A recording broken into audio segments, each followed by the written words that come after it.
রমজান যখন আমাদের মাঝে আসে তখন আমরা রমজানের অপেক্ষা করি, রমজানকে বরণ করে নেবার জন্য চেষ্টা করি। তো রমজানের যখন কিছুদিন যেতে থাকে আস্তে আস্তে আমাদের মাঝে একটা ঝিমিয়ে যাওয়া ভাব তৈরি হয়। আবার যখন রমজানের 20টি রোজা আমাদের মধ্য থেকে বিদায় নেয়, অর্থাৎ শেষ দশক যখন আসে তখন আবার আমরা উজ্জীবিত হই, কিন্তু এটা রমজানের প্রতি নয়।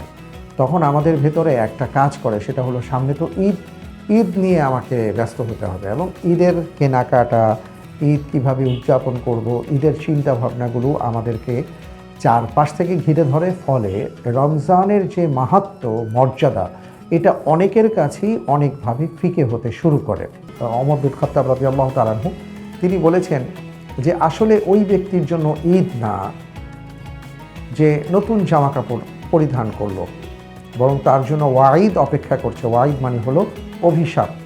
বরং ওই ব্যক্তির জন্য ঈদ যাকে আল্লাহ তাআলা ক্ষমা করে দিয়েছেন। সুবহানাল্লাহ।